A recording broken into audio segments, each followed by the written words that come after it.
Hello student, welcome back to IBS. Now you can see we have the same income statement which we have seen in our PPT. So same format, everything is same. Just we want to know a little bit more about the income statement. The revenue is normally coming from sales invoice through billings, and is there any monthly adjustment or closing required for this? If you will be a manager or director level, so that time you will be having list of item. You can check whether for revenue they are giving you deferred revenue related schedule or not, they are providing you unbilled or unrelated all the detail or not. So if they are not providing, you can ask him how you have calculated the revenue. So whatever 50,000 was the amount, how it is coming, you can ask. So only when you can ask, when you know in monthly how many things are involved when finalizing revenue. So these are the things are involved. So that is what we are going to explain here. And then we have accounting standard. So based on which principle we are booking our revenue, that we will consider. And if you want to know further more, so then I have given you US GAAP, which standard is applicable as per IFRS, number of which standard is applicable. Like for IFRS 15 for revenue from contract with customer is applicable. If you are following US GAAP, for ASC 606 revenue from contract with customer will be applicable. So this will give you overall in-depth detail about the income statement. Cost of goods, either if you are purchasing inventory and then you are selling, then you will have some invoice or something, or if you are purchasing raw material, then processing, you will be having payroll cost. In case you are following some ERP system and that you are purchasing raw material, you are booking invoice, that is going to your inventory, and then your payroll cost is going into your inventory, and then system has been designed to consider all your payroll and vendor invoices and other cost of goods related item. Once they are calculated everything, then they are dividing based on whatever the logic we have given him, based on the number of quantity or based on maybe different group, and based on those group how much the cost will come based on the percentage of total sales or whatever it is, and number of quantity will be divided, then their price will be calculated. So based on that they might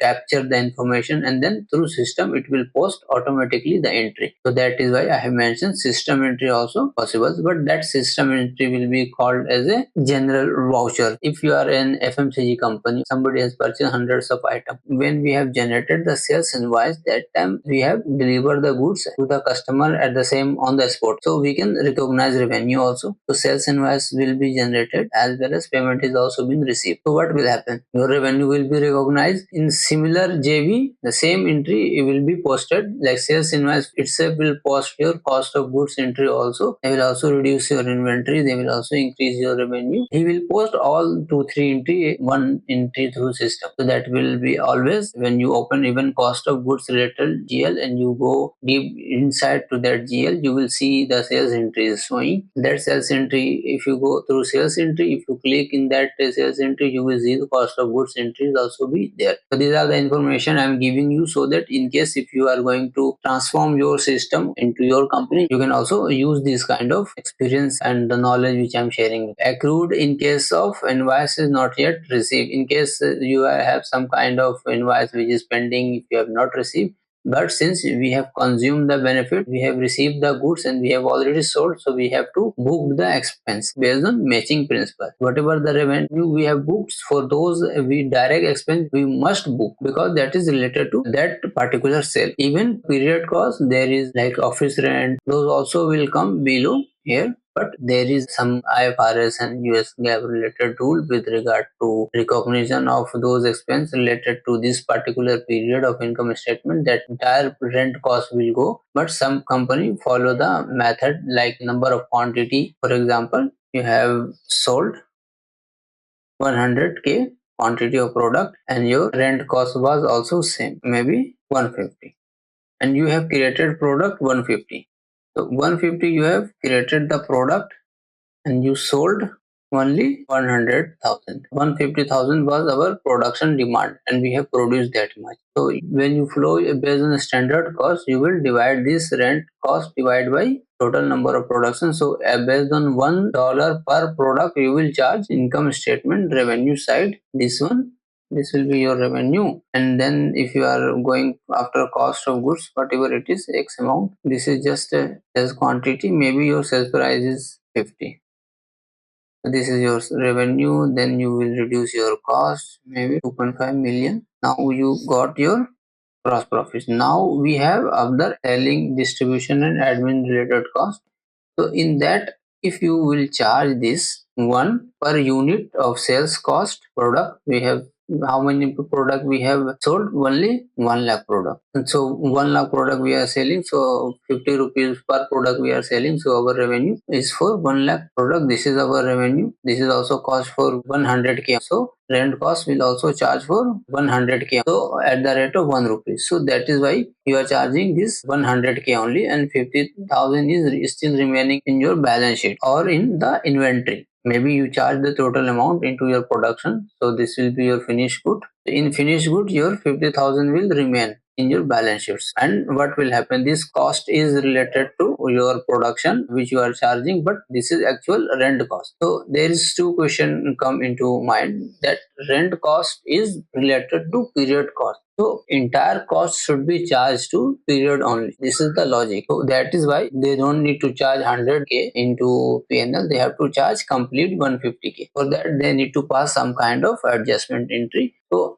or if US GAAP or IFRS allow some other method, so based on this standard rule and regulation we have to pass. You can also use your own logic and consider what I'm trying to say here. Your period cost is 150, but based on a standard cost you have sold only sales for matching principle. Okay, based on matching principle you sold 100k product, so you will charge for 1000k the rent cost. When you will sell upcoming year 50,000 of remaining inventory, that time you will charge your rent cost also simultaneously. So that is one logic, and another logic is that is period cost. So every period cost should come here. So this is two different logic which is debatable. So but based on matching principle we can charge 100k based on the logic which I am giving you. Based on that, or if IFRS or US GAAP is telling you, then you have to charge entire 150 based on invoice expense incurred, because expense has already been incurred for that particular period. So that is the logic. So monthly we need to check accrual in case of any missing invoices. If we are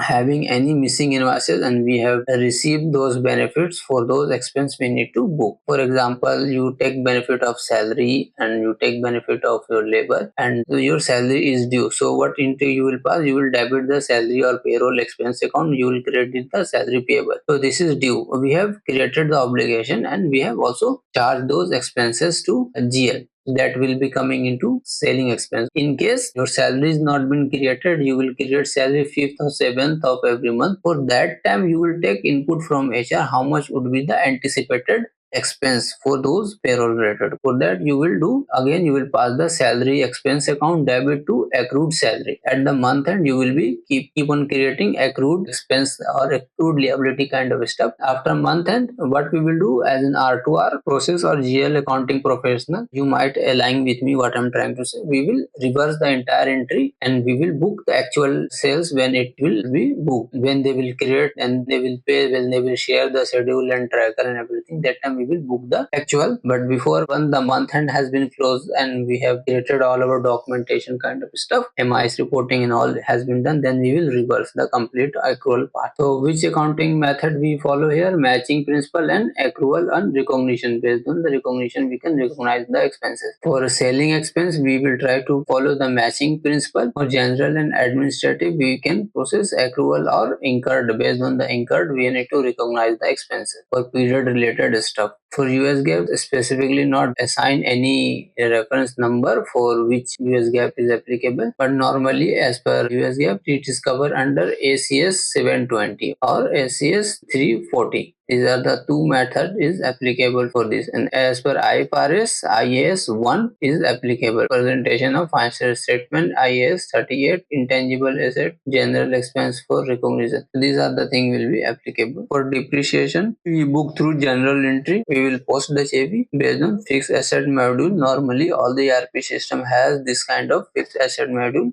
Based on that we will pass. This is again based on historical cost basis, and US GAAP based on ACS 360 is for property plant related US GAAP, and for IFRS point of view IAS 350. So these are the two different standard. Once you reduce your depreciation, you will get the operating income. In operating income, we will have interest expense and interest and dividend income and non-operating income. All these will be posted through general entry, and then again interest expense will be recognized based on matching principle, accrual accounting principle, accrual accounting principle, and this one based on non-operating is normally a special case. In case we sold any asset, we did any investment, for those kind of thing we will have to book a special general voucher that is recognized based on occurrence. What does it mean? When it will happen, that time you will pass the entry. You don't need to check monthly. This is not monthly kind of entry. This is based on the specialized case. And this one is also some like dividend income and dividend gain or dividend expense and normally don't come every time. Accrual and recognition to match with the period income. Which period we receive this interest income or dividend income, in that period we need to pass general voucher entry. This is called which accounting standard? Accrual accounting principle. The same for interest expense. For that particular period cost it is, and this one is particular period income. This is period income. This is period cost. So whatever the period cost for which period it is, in that period this expense entry will be booked. US GAAP is applicable at 35, and for IFRS 9 financial instrument related IFRS rule will be applicable, and international accounting standard number 23 for borrowing cost related stuff. So this is how these all updated. You can check it out.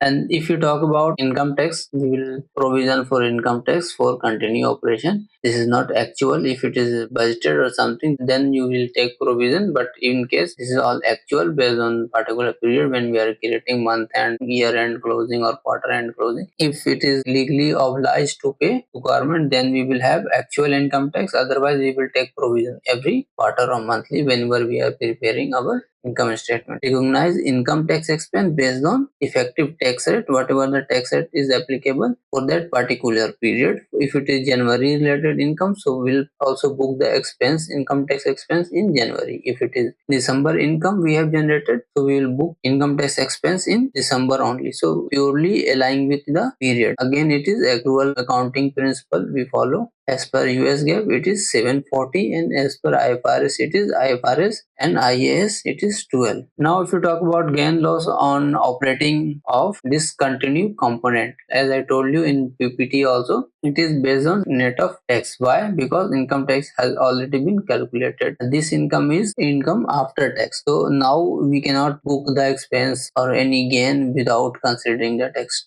We have to consider separately. We will add back to this amount, whatever the amount would be. Either we need to add or we need to reduce, provide the proper amount, supporting document kind of stuff, and we can submit this to government. Again, these are both based on general voucher, general entry. Recognize gains or losses from discontinued operation when they occurred. The time when they occurred, that time we need to recognize and reflect tax effect associated with these gain or losses. Similar way it has been for this also. The gain or loss from the disposal of discontinued component. When you are discontinue particular business or something, it should be recorded when disposal occur. When it is occurring, that time you need to recognize. So this entry include adjusting for any tax related item is there. Whenever you are having gain or loss, you must be having tax amount that you need to consider. Again, follow the same accounting method. IFRS number is mentioned for both. There is same IFRS and US GAAP number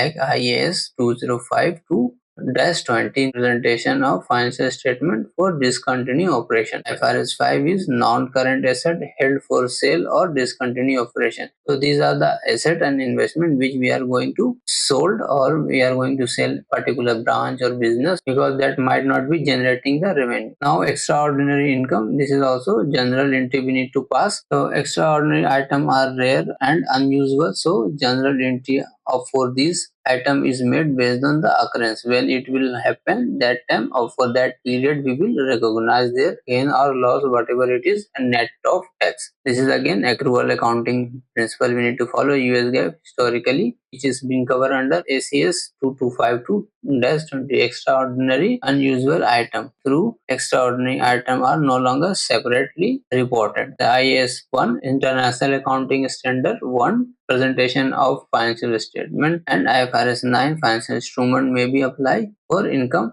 categorized through extraordinary item are not separately reported. So since they don't have any separate information, a separate number of standard which is applicable, so they are giving two different standard numbers. So this is the comprehensive in-depth information with regard to income statement. So stay tuned. Thank you very much.